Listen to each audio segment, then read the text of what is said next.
Okay, good morning everyone. So I have about 8 minutes. I'm gonna be a little bit longer than that, but I hope you can wait for the fika or coffee a bit longer. So in the past, the fire safety design of a building relied heavily on national, regional, or local building regulations. These gave little or no room for verifying building design using engineering approaches. And today, most of our building regulations are still based on prescriptive solutions. However, in many countries, they've been developed to allow for a performance-based design and evaluation of the fire safety. Now, the type of evaluation is, of course, dictated by the project scope, but it's typically either qualitative or quantitative. More specifically, that evaluation can range from a very simple qualitative evaluation to a more advanced quantitative risk assessment. The two of the most common quantitative approaches are the deterministic and probabilistic approach, and these are again dictated by the project scope. But if the fire safety goal is the protection of life safety, occupant scenarios are typically identified and selected to represent design occupant scenarios independent of which approach is being used to do the fire safety evaluation. These occupant design scenarios are then being evaluated and compared to acceptance criteria such as temperature and visibility and so on. In a quantitative approach, we typically tend to rely on computer evacuation models for buildings, typically to assist our assessments. And these tools are very valuable. They allow for a quantification of the evacuation processes. But we must remember that these are relatively basic engineering tools. They represent simplifications of reality. They are per definition a model. And they provide very little or even no understanding of actual human behavior in fire.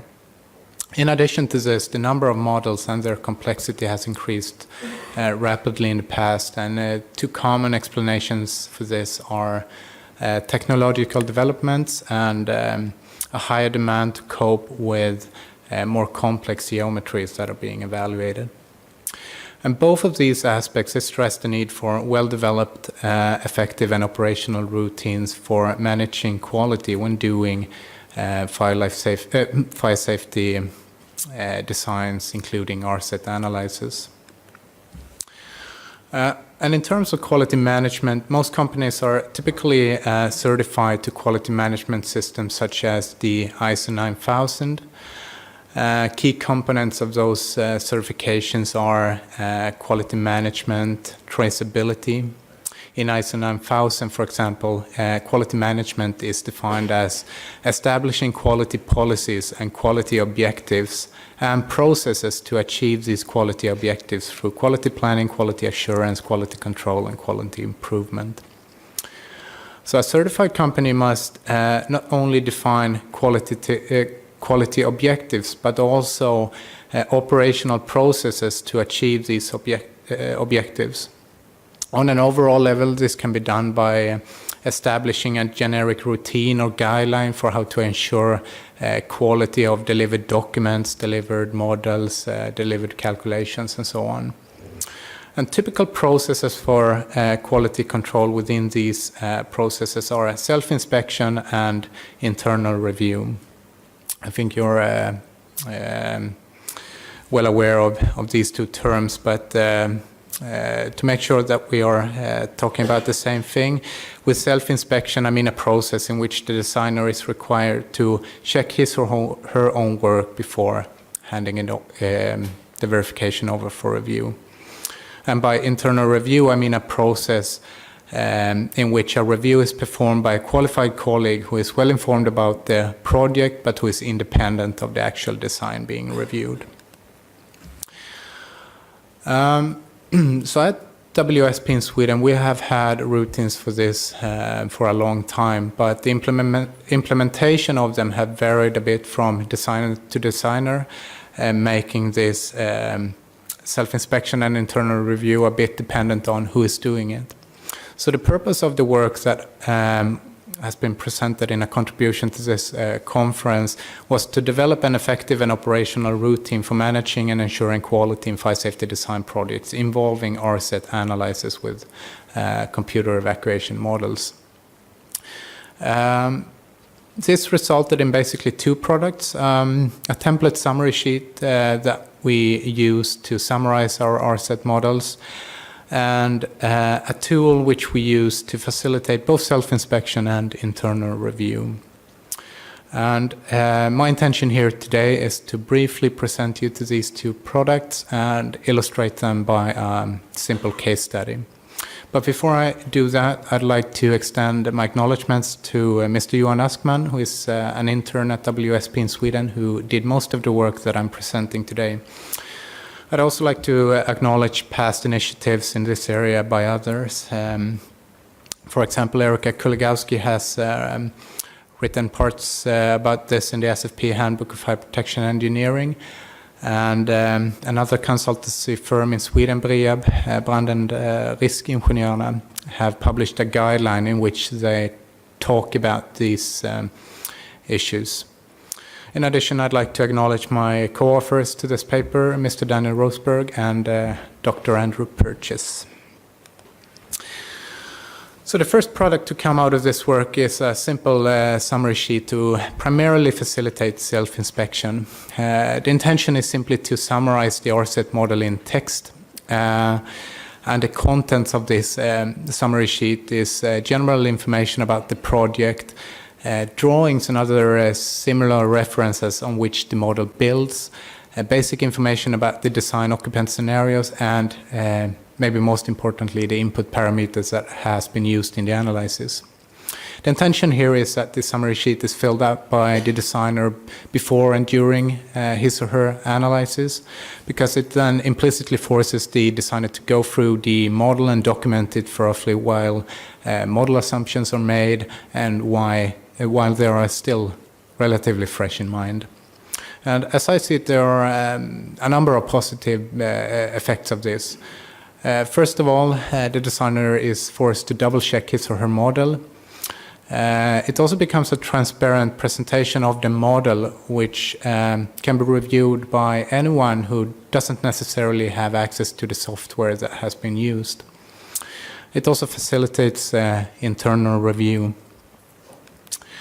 This is just a very simple snapshot from parts of this summary sheet where the designer is supposed to put in his or her input. The second product to come out of this work is a complementing tool to facilitate particularly internal review. So whereas the summary sheet is particularly good for self-inspection, this is more of a tool to govern the internal review process. And this is just, again, a simple Excel spreadsheet with predefined questions about the model assumptions, the verification, the life safety documentation, and so on. And the fire safety designer is required to answer these questions, present the motivations for assumptions done in the analysis, and so on. And this is to be done before handing the documentation model whatever over for internal review. The internal reviewer can then check answers, motivations for different choices, provide his or her own comments to this before sending it back to the designer. Again, an example of how this looks in our version. You can see here that the designer is forced to answer questions about the geometry, double check how a possible import to the model has been done, check door and other connections and the flow rates in these connections, and so on. So in order to demonstrate how we tend to use these tools at WSP, I'm going to use a very simple Pathfinder geometry here. You can see it in this figure. So this is basically a two-story building with two main entrances, which are made up by stairs. You can see them here and here.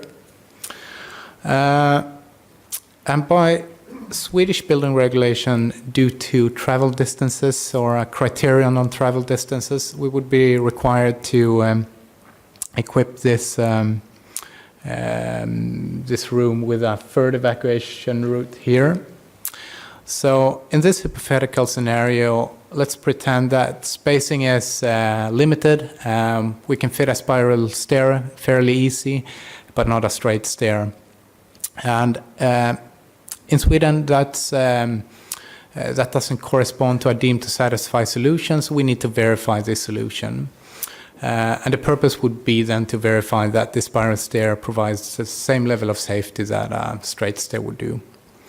So in total, 4 different scenarios has been studied in this hypothetical scenario.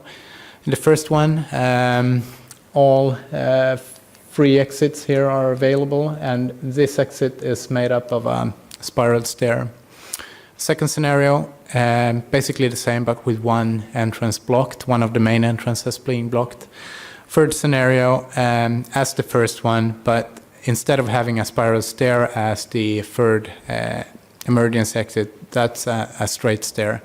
And finally, again, one main exit blocked, but with a straight stair in the third exit. So, first table of the summary sheet is just general information about project, who has done what, who's doing the internal review, what's the name of the project, where model files are located, and so on.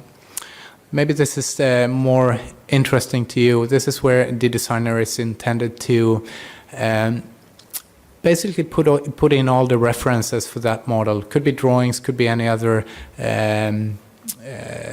correspondence with architects and so on. The intention here is to collect all in the same place to have it all in the same place. Now in this case we don't have drawings, it's a hypothetical scenario, but what I would do is typically to make snapshots of drawings, copy emails in here and so on. In the third table then the design occupant scenarios are specified, and these are just summaries, not exclusive long presentations, but more or less information about the key components that will affect the results. Sorry for this, I don't think you can read it, but in the fourth table, key geometries are specified as they are modeled in the model. But not only the key geometries, but also the assumptions made on, for example, flow rate capacities and so on. Here you can see an example of how the Excel spreadsheet is filled out. The designer here has answered for example, that the correct capacity has been defined in doors and other connections, and made a comment to this. And this is a good example of when the tool comes in handy, because the designer then double checks this statement, but the reviewer then double checks the designer comment and finds out that there's discrepancy in how this has been described in the documentation and how it's been represented in the model.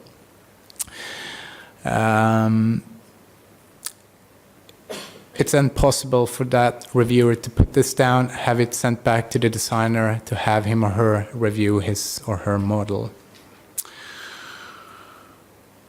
Another example of when this comes in handy.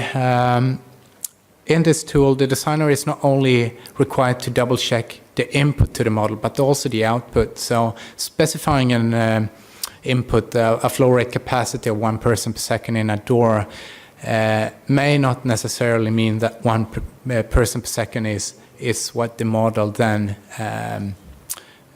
output.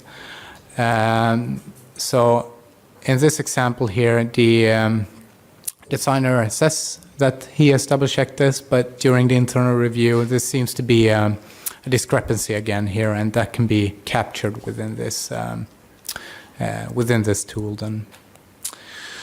So to sum it all up, this is just a basic tool or products that we've started using now at WSP to have a more consequent procedure of how we do self-inspection and internal review when we do RSET Analyses. I'm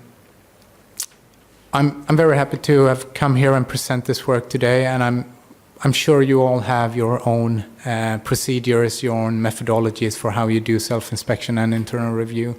And I'd be happy to hear what your experiences are and exchange those experiences. I don't see this work as a final product, but rather something that we will need to improve as we use it. So don't hesitate to contact me here. Grab me by the coffee break if you'd like. Thank you so much. Thank you.